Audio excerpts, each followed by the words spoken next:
ব্রজেশ্বর রায় মহাশয় আছেন নাকি? ব্রজেশ্বর রায়? আপনারা কে?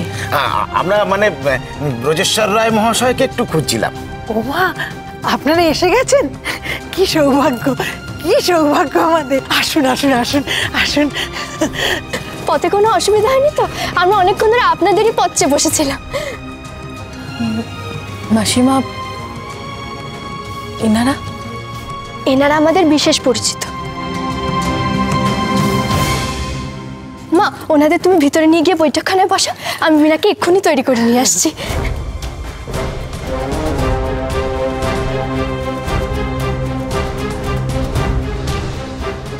বিনাকে তৈরি করে আনছে মানে? মাসিমা, নয়ন বিনাকে তৈরি করতে গেল, মানেটা কি? মানেটা কি তোমাকে এখনই বলতে হবে বাছা? আগে অতিথি সৎকার করবো নাকি আগে তোমাকে মানে বোঝাবো? আপনারা আসুন আসুন আসুন, ভেতরে আসুন। দাঁড়ান, আগে বাড়িটা ভালো করে দেখি। এই উঠোন থেকে দেখেই তো আমার একেবারে চোখ ছানাবড়া হয়ে যাচ্ছে। এত বড় জমিদারি বাড়ি, আর ভেতরে গিয়ে দেখার তো কিছু নেই। এত বড় ঘর বাড়ি দেখে যা দেখার, যা বোঝার তা তো হয়ে গেছে। হ্যাঁ, কি বলো হে? তা যা বলেছ, যে মেয়ের বাপের বাড়ি এইরকম তাকে না দেখলেও চলে। কিন্তু কিন্তু মেয়ে দেখতে যখন এসেছি তখন চলো একবার ভেতরে যাই, নিয়ম রক্ষাটা করে আসি। একেবারে মেয়ে দেখে পাকা কথা বলে যাবো খুনি। সেই ভালো, সেই ভালো। এরা মেয়ে দেখতে এসেছে না পয়সা দেখতে এসেছে? এদের ভালো করে শিক্ষা দেওয়া দরকার। কিন্তু না, এরা এখন আমাদের বাড়ির অতিথি, আর অতিথিদের কখনো অপমান করতে নেই। আসুন ভেতরে আসুন, এই পথে আসুন আসুন আসুন। আপনারা?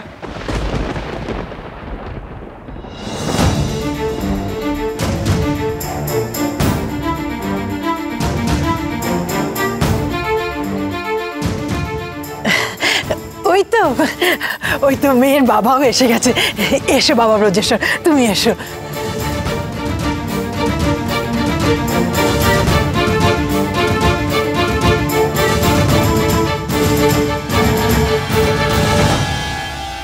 আপনাকে আমরা খুব ভালো করেই জানি ব্রজেশ্বর বাবু। এত বড় বাড়ি, এত বড় জমিদারি আপনার। তা আপনার কন্যা রত্নটিকে আমি আমার পুত্রবধূ করে নিয়ে যাওয়ার বাসনাতেই এখানে আসা আর কি। পুত্রবধূ মানে কি বলছেনটা কি আপনারা?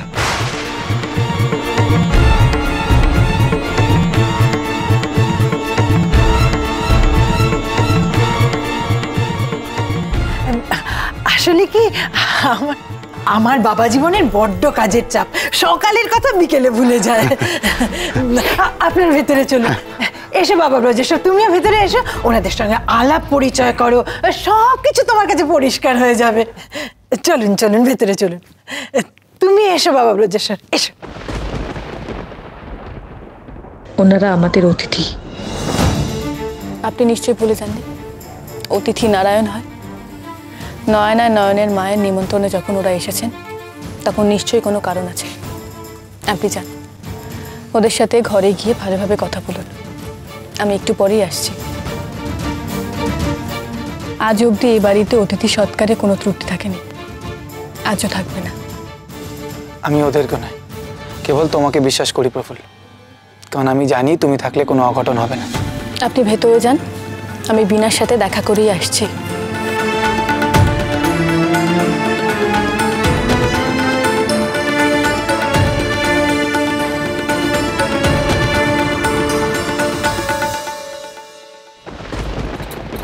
মা, আমার এভাবে চুল বাঁধতে ভালো লাগে না।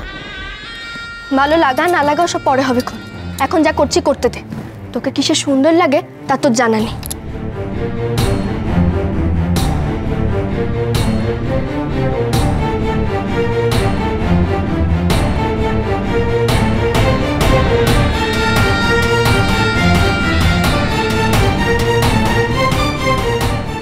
মা, আমি এত গয়না পরবো না। গয়না না পরে কি এরকম এলো গায়ে যাবে? তোমার মতো অমন রূপ অনেকেরই আছে। আর গুণ, তার বুঝি কোনো দাম নেই? ভারী এলেন আমার গুণবতী রে। নে আর কথাবার্তা না বাড়ি এগুলো চটপট পড়ে না দেখি। ওনারা অনেকক্ষণ ধরে তোর জন্য অপেক্ষা করছে। কিন্তু মা, কোনো কিন্তু না। তুই আমার কাছে এত বায়না করিস কেন বলতো? কই তোর মণিমার সামনে তো তুই একটা কথাও বলিস না। তোর নিজের মাকে, আমি না ও। তুমি ওর মা, নিজের না হলেও আমিও তো ওর মা। আমারও তো ওর প্রতি ভালোবাসা অধিকার আছে, তাই না? তুমি নিশ্চিন্তে গিয়ে তোমার অতিথিদের দেখভাল করো নয়ন। আমি ওকে সুন্দর করে সাজিয়ে নিয়ে আসছি। তুমি কেন বিশ্বাস হচ্ছে না? দেখো, আমি ওকে খারাপ করে সাজাবো না, সবাই দেখে সুন্দর বলবে। শোনো, তোমাকে পরিষ্কার আমি একটা কথা বলে দিই। তুমি বিনাকে সাজাতে চাইছো, সাজাও, তবে আমার মেয়ের বিয়েতে তুমি যদি কোনো রকমের কোনো ব্যাগরা দিতে আসো তবে ভালো হবে না। কিন্তু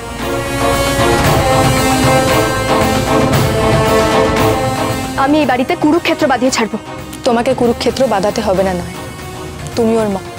তুমিও যেমন ওর জন্য স্বামী ভাগ্য আর ভালো শ্বশুরবাড়ির প্রার্থনা করো, তেমন আমিও করি। তুমি যাও, আমি বিনাকে নিয়ে আসছি।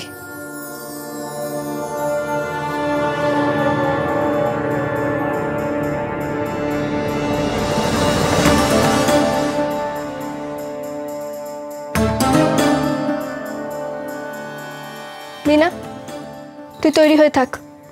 আমি না আসা পর্যন্ত তুই এই ঘরের বাইরে পা রাখবি না, মনে থাকে যেন।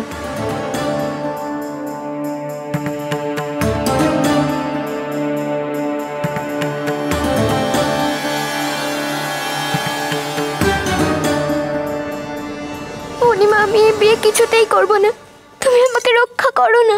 তুমি সবাইকে বলে দাও না যে এই বিয়ে হবে না। তোকে না কত শক্ত হতে হবে, কত বাধা বেরোতে হবে, আর তুই কথায় কথায় কেঁদে ফেলছিস। আমি কি তোকে এই শিক্ষা দিয়েছি? কিসের ভয় তোর মা? আমি তোমাদের ছেড়ে দেবী আলয় ছেড়ে যেতে পারবো না মণিমা। তুমি আমাকে তাড়িয়ে দিও না। ধর বোকা, বিয়ে হয়ে যাওয়া মানে তাড়িয়ে দেওয়া কে বলল? আমরা মেয়ে, স্বামী সংসার যেদিন পাবি সেদিন বুঝবি সেটা যে কত বড় প্রাপ্তি। সেই প্রাপ্তির জন্য আমি আমার রাজ্যপাট, এমনকি বাবা ঠাকুরকেও ছেড়ে চলে এসেছিলাম। একদিন একটিবারের জন্য পেছনে ফিরে তাকায়নি। মণিমা, তুমি যে সব মেয়েকে বলো স্বাধীনতা, বিয়ে মানে পরাধীনতা কে বলল? আমি তো সব মেয়েকে বোঝাই স্বাধীন হতে, স্বনির্ভর হতে, স্বামীর সাথে সংসারের সব দায়িত্ব ভাগাভাগি করে নিতে। কি রে, তাই বলি তো? ঠিক আছে, কিন্তু আমি কোনো ছেলেকে না দেখে না বুঝে বিয়ে করব না। তুমি যার হাতে আমায় তুলে দেবে আমি শুধু তাকেই বিয়ে করব।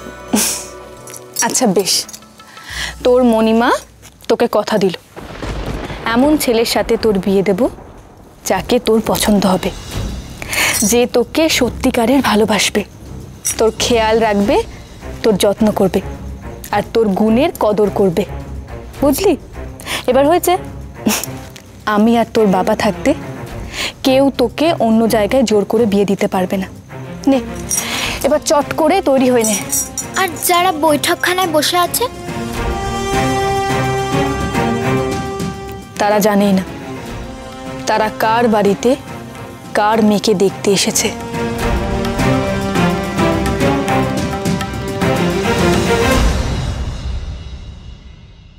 তা একবার উঠে দাঁড়াও তো মা।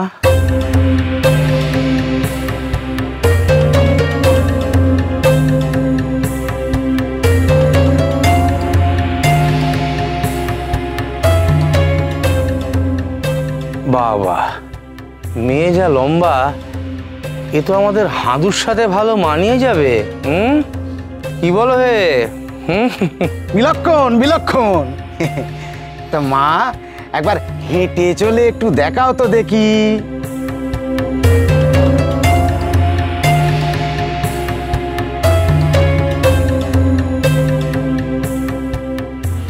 থাক থাক থাক থাক, ওতেই হবে। বুঝলেন রায়মশাই, যা দিনকাল পড়েছে পাত্রী একটু দেখে শুনে নিতে হয়। নইলে যেমন তেমন একটা যা তা গচিয়ে দেওয়া হবে। তবে আপনার মেয়ের কথা আলাদা, এত বড় ভূতনাথ গ্রামের জমিদারের মেয়ে বলে কথা, আপনি কি আর যেমন তেমন মেয়ে দেবেন? কি তবে হ্যাঁ, যদি কোনো খুঁত থেকেও থাকে ক্ষতি কি, বাকিটা না হয় ওই অর্থমূল্যে পুষিয়ে দেবেন। দেখুন, আমার মেয়ের খুঁত থাকলেই বা কি আর না থাকলেই বা কি, পাত্র কেনা বেচায় আমি বিশ্বাসী নই। না মানে ওই পণটা। বেশ তো, বলুন না কত কি পণ চান? উনি হয়তো দিতে ঠিক রাজি হবেন না। হবে হবে, আমার জামাই খুব বিচক্ষণ মানুষ। মেয়ে মানুষের বিয়ে দেবে অথচ পণ দেবে না বাপ, এ আবার হয় নাকি? আপনারা বলুন না। তা প্রথম কন্যা রত্নের বিবাহ বলে কথা, তা আপনাদের যা আর্থিক সঙ্গতি দেখছি, তাতে তো আপনারা মেয়ে জামাইকে ভালো করে অলংকার দিয়ে সাজিয়ে দেবেন, তাই তো? আর ওই বিঘে কয়েক। দাঁড়ান দাঁড়ান, আপনাদের দাবির ফিরিস্তি শোনার আগে আপনাদের পাত্রর গুণপনার ফিরিস্তিটা একবার শুনি। এই দেখো, সোনার আংটির আবার গুণ বিচার কি? হ্যাঁ, সোনার আংটি বাঁকা হলেও সোনা, পুরুষ মানুষ যেমন হয় তেমনই।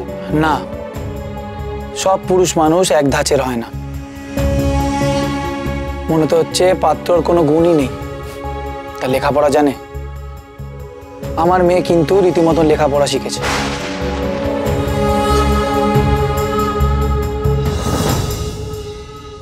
মেয়ে লেখাপড়া শিখেছে? এ কি সর্বনাশ!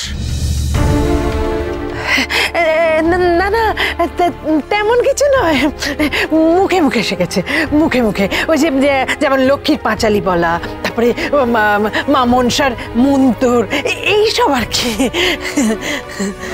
আমার মেয়ে রীতিমতন গুরু মশাইয়ের কাছে লেখাপড়া শিখেছে,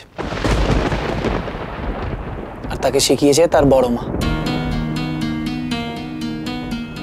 দেখুন রায় মশাই, তাহলে একটা সাপ কথা আপনাকে জানিয়ে রাখি, এই এত বড় জমিদার বাড়িতে সম্বন্ধ করতে আসা কিন্তু আমাদের এমনি এমনি না।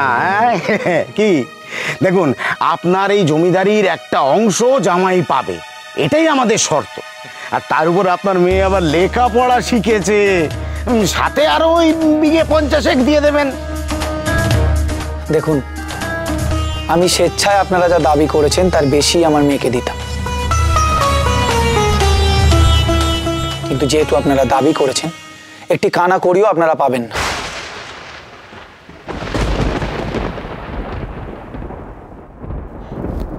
না না, আপনি আর বাধা দেবেন না, একটু দরদাম করুন না। বলছিলাম কি রায়মশাই, এ মেয়ে তাহলে আমরা নেব না, বরং এই মেয়েটিকে যদি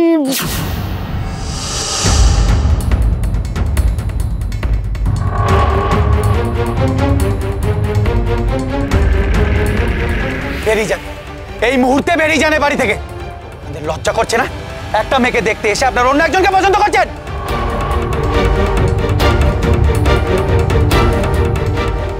এইটুকু বাচ্চা মেয়ের আমি বিয়ে দেব?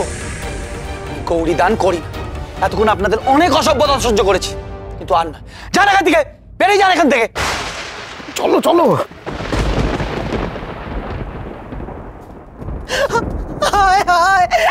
এত ভালো পাত্রটা হাতছাড়া হয়ে গেল। হায় হায় হায়।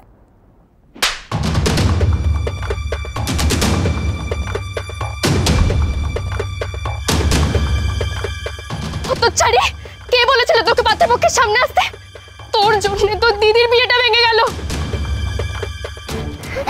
তুমি তো আমায় বলেছিলে। দরজার মুখ থেকে চলে গেলি না কেন? কেন বল?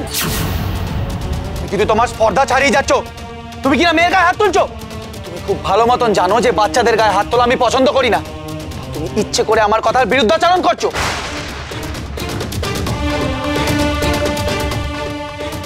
অনেক হয়েছে, আর না।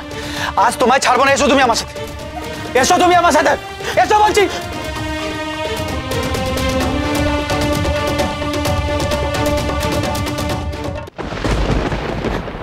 কি করছেন কি আপনি? কি হচ্ছে আপনার? হে কি? আরে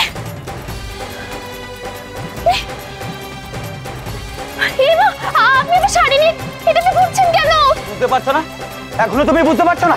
এই বাড়িতে তোমার আর ঠাঁই হবে না নয়। ও মা, সে কি বাড়ির বউকে আপনি বাড়ি থেকে বের করে দেবেন? কি করেছে কি মেজদি? ময়নার গায়ে হাত তুলে চলে এত বড় আসপর্ধা! কি ভেবেছোটা কি তুমি নয়ন? ওর মা দেবী আলয় আছে বলে অনাথ, ওর বাবা নেই? বিনা দোষে তুমি আজ ওর গায়ে হাত তুলেছো। আরে ও তো ছেলে মানুষ, ও কি এত কিছু বোঝে? পাত্রপক্ষ যদি অমানুষের মতন বিনাকে দেখতে এসে ওকে পছন্দ করে, তা তো ওর কি দোষ? তাই বলে তুমি ওকে মারবে? হ্যাঁ, মনে রাখবে নয়ন, বিনা যেমন আমার মেয়ে, তেমনি ময়নাও কিন্তু আমার মেয়ে। আর তোমার মতন আমি মেয়েদের দুই দুই করি না। তাই তুমি আজ যে অপরাধ করেছো তার কোনো ক্ষমা নেই। না না না না, আপনি এরকম করতে পারেন না।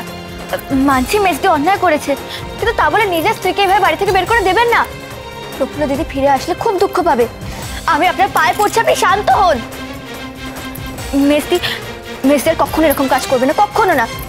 মেজদি, তুমি ওনার কাছে ক্ষমা চেয়ে নাও, ক্ষমা চেয়ে নাও।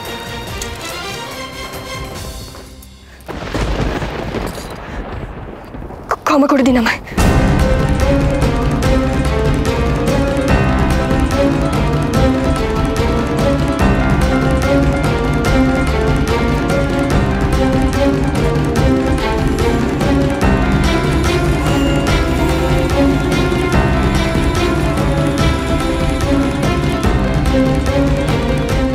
দিদি, দিদি, দিদি, দিদি,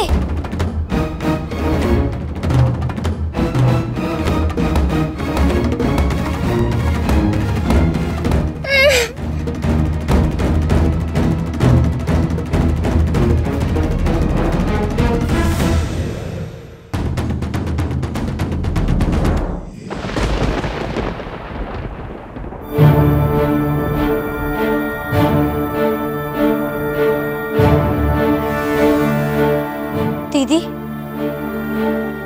বাবা খুঁজছে।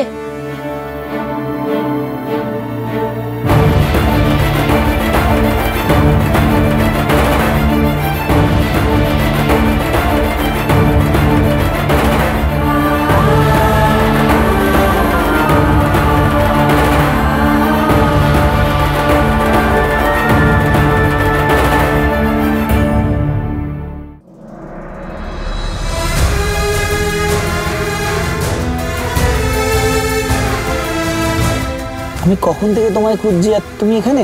কতবার ডাক দিলাম, সারাও পেলাম। হ্যাঁ, এসো, আর কাঁদে না মা, আসো। আর মন খারাপ করতে নেই। হ্যাঁ, বসো, মন খারাপ করো না মা। হ্যাঁ, আমি নয়ন মাকে খুব বকে দিয়েছি। নয়ন মা আর তোমাকে কোনোদিনও তোমার গায়ে হাত তুলবে না। হ্যাঁ, এই দিদি, একটু হাস না।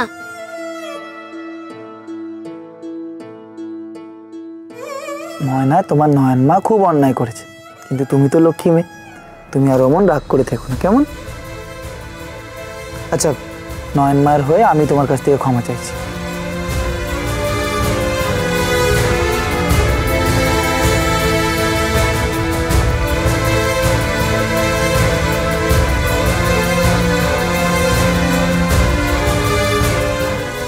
অমন কথা কখনো বলবেন না বাবা মশাই। বড়দের কখনো ছোটদের কাছে ক্ষমা চাইতে নেই। তাই নাকি? কে বলেছে?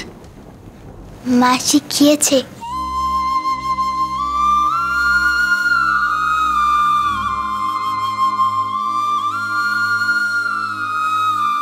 হ্যাঁ রে বোন, তোর খুব লেগেছে না রে?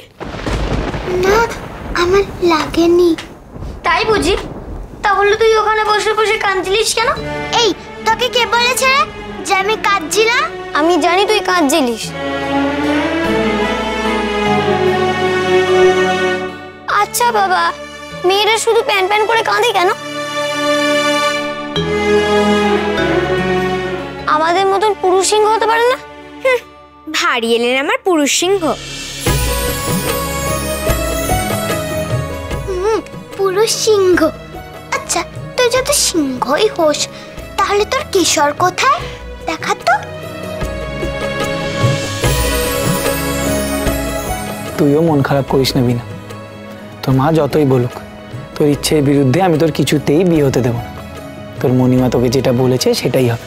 সত্যি বলছো বাবা? সত্যি বলছি মা, তোর বিয়ে তার সাথেই হবে যে তোর মূল্য বুঝবে।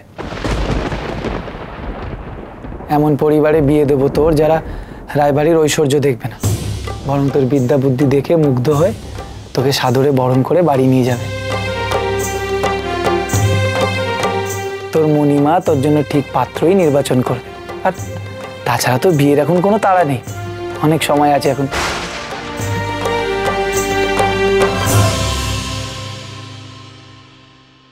বিনা সুধা এদের ভবিষ্যৎ তোকে দেখতে হবে। উনি তোর পাশে থাকবেন, যেমন উনি চিরটাকাল আমার পাশে থেকে আমাকে সাহস জুগিয়েছেন। এই না মা, আমি সেই দিনের অপেক্ষায় থাকবো মা, যেদিন এই তরবারি আমি তোর হাতে তুলে দিতে পারবো। যুগ যুগ ধরে দেবী চৌধুরানী বেঁচে থাকবে এই বাংলায়।